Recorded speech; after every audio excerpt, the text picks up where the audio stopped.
the Premiership window has been something that wherever I go, people say, when is it coming back? And I say, hold your horses, because we can't have it every week, because then everyone forgets about the rest of the show. So here it is, the most staggering thing about this Premiership window right here, and just repeating for those that are new to it, every single Premier, 19 from the last 19, have been above the line, which says they're top 6 for defence. So at the least, you've got the Bulldogs, the Brisbane Lions, Hawthorn and Port Adelaide. But the Premiership window, 17 from 19 in the window, top 6 offence, top 6 defence. We've got 3. The Bulldogs, Brisbane, and for the first time for the year, Hawthorn. That's right. The cameramen have fallen over, have gone into the Premiership window for the first time for the year, and for the first time in the year, the Sydney Swans have just dropped out ever so slightly. What a setup. And you know what? Can we get that back up, please, the Premiership window? Just have a look at this. Those in the window are all outside the top 4. Yeah, well, it's interesting though. Hawthorn played. It's a fair test of the window this year, boys. It is. It's a fair test of the window. Yeah, absolutely will be. So will history be bucked, I suppose. It did help Hawthorn. They played North Melbourne that game. They won by 160 Don't worry about points. that, Jonathan. Don't worry about that. Well, I'm just trying to give some context to it. I'll give you some context around Port Adelaide though. Offence number 8, defence number 3. Yes. Geelong. Offence number 3, defence number 11. That's been a bit of an issue. Right, we'll launch into it, big fella. Give us the best preview of this big game. Well, yeah, have a look at what's Ken Hinkley's big question coming in. Remember Kenny was booed a few weeks ago, but he's got him back into pretty good shape. So what does Ken do with Tom Stewart? So we go back to the round 9 game, tag him. I think all the teams have tagged him, whether he's playing as a genuine defender or as a midfield. This last time, Bucks, Jed McEntee was playing on him as a defensive forward. Stewart started as a half-backer and stayed there for the game and really nullified his impact on the game. Yeah, and Stewart's been starting a little bit more through the midfield. So McEntee will come from half-forward and go up to Stewart. Does that mean that a Tui or even a Jack Henry is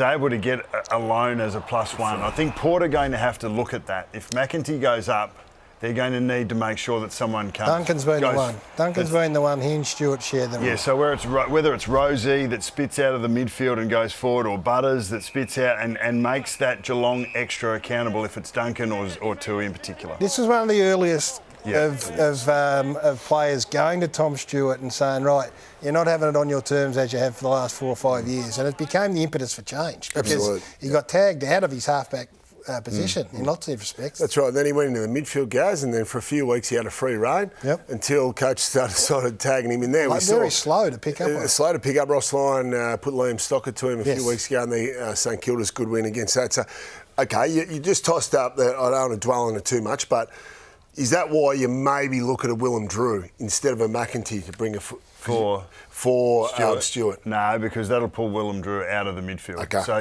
I think McEntee's the one, and you want to keep Drew. He's probably the guy that might try and keep Dangerfield accountable, especially in contest. Or Holmes, maybe, who's been in Correct. Absolutely. The big problem for Chris Scott, how do we stop Port Adelaide's midfield? So they were dominant, especially that round 9 game, but they've been dominant all year, guys. Fantastic. It's an all-star midfield, really, isn't it? Especially the midfielders. Horn Francis was unbelievable in the first 40 minutes to set up that big lead in that round 9 game. But you look at the ratings from that game, all the star midfield. Ollie Wines had a fantastic year, as is Butters, as is Jason Horn-France, who I think is the most destructive midfielder in the competition now. Now, we know, Gaz, home and away is different to finals football. It took Dangerfield a while to realise that. That'll be an interesting one. Oisin Mullen went on to him. He did. As the game went on and did a pretty good job. So does Chris Scott pull that trigger again? Does he bring him back into the team? He was dropped for the West Coast game, so that's going to be an interesting one from a selection point of view. So Rosie didn't play in that game, so that's just going to add to their midfield strength. The other thing we got is Geelong were in the midst, and every team's had it. Geelong were in the midst of going through their mid-season slump. And Port Adelaide probably put one of their better performances in, and they can put those elite games together. And Dangerfield didn't play as well for the midfield. We'll get to him in a second. 2 critical losses, though, for Port Adelaide. Farrell and Houston. Well, Houston, the All-Australian keeper. So they get a lot of their run and carry from there. So that could be really problematic for Port Adelaide if they're losing clearance. Geelong can at least break even, and they've got to start to build their territory from the back half. So that'll be one to watch. What do I do with Jeremy Cameron? Yeah, well, Jeremy Cameron, where the Bergman plays, I mean, Leary did a pretty good job last time. He has 18 disposals. 1 goal, 1. So not bad numbers for a key forward, but he didn't have any real impact on the game. So you take Aliir to some places that Aliir wouldn't like to get to, I reckon. Well, absolutely. And we've seen Jeremy Cameron played a bit deeper the last few weeks in the absence of Tom Hawkins. But we have seen Jeremy Cameron create havoc on opposition defenders when he gets right up the field. You see the last bit of vision Bucks against Adelaide Crows a few weeks ago, and this is what he could try and employ against Port Adelaide's defence. Oh, look, that's when he's at his most dangerous. Think, Buddy Franklin, when he gets up and arcs back on that left foot. That's what Jeremy Cameron's been able to do for the most part in the last couple of years, and he had that concussion in the middle of 23 that really put a hole in that season. Yeah. But across the board, when he gets up the field and runs back is when he's at his most dangerous, and he will test Aliir. Port Adelaide's wild card, I think, is Charlie Dixon, so he's out with illness the last game now. Charlie's been inconsistent, especially with his ability to get out in the park, but I think he's going to be important. Along with Radaglia, it's been a good move going forward, and especially against those good intercept marking players for Geelong, especially with Sam DeConing coming back in potentially and Jack Henry being in mighty form. Todd Marshall, does that mean he misses? Not sure. Well, Georgiades was fantastic last round, so he might not come back. What about Danger? Oh, Danger. Look, at the end of the day, if they're going to go all the way to Premiership glory again, it's going to be on the back of Patrick. He's got to take these punks head on, doesn't he? Well, he does got to take them head on, and like 2022 goes, when he was enormous, especially in the prelim final and the grand final, where I was Norm Smith medal voting, and I thought he was best on ground that day. But he was awesome, and he needs to produce another mighty fine September for the Cats to go all the way. So he's Geelong wildcard. He's been well managed, hasn't he? So he's going to be sharp. You got a tip for us? Yeah, I do. I think the Cats... I think Port Adelaide by 15 points. Home ground advantage. I think they'll break the hoodoo, guys, with finals. Love it. Good work. Let's move on to Friday night. It's going to be unbelievable. MCG, tickets sold out quickly. Two teams who are arguably in as good a form as any in the competition. The Western Bulldogs, number 2 for offence, number 1 for defence.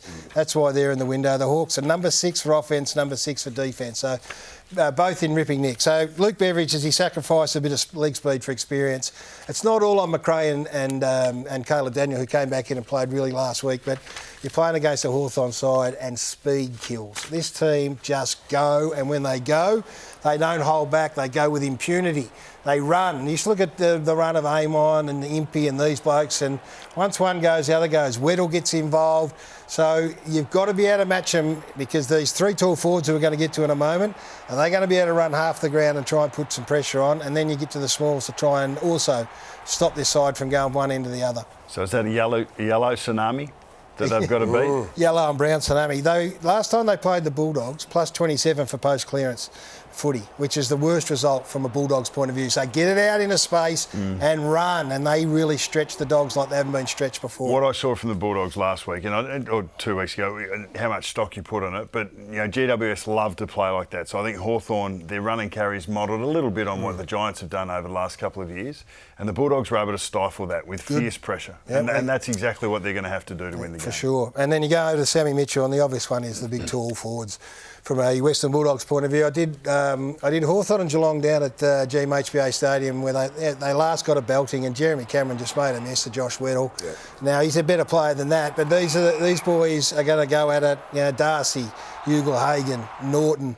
I reckon Bontempelli will stretch them as well and try and get forward and spend some time and minutes down there as well. So this is the big challenge for them. They've been in ripping nick. They've kicked goals in the last 6 weeks. Sam Darcy's is in good a form. I think Aaron Norton's got the potential to really get off the leash. So much attention's going to go on to the other two. So, the combination of Frost and Sicily and Weddle's and Scrimshaw's been able to handle most combinations.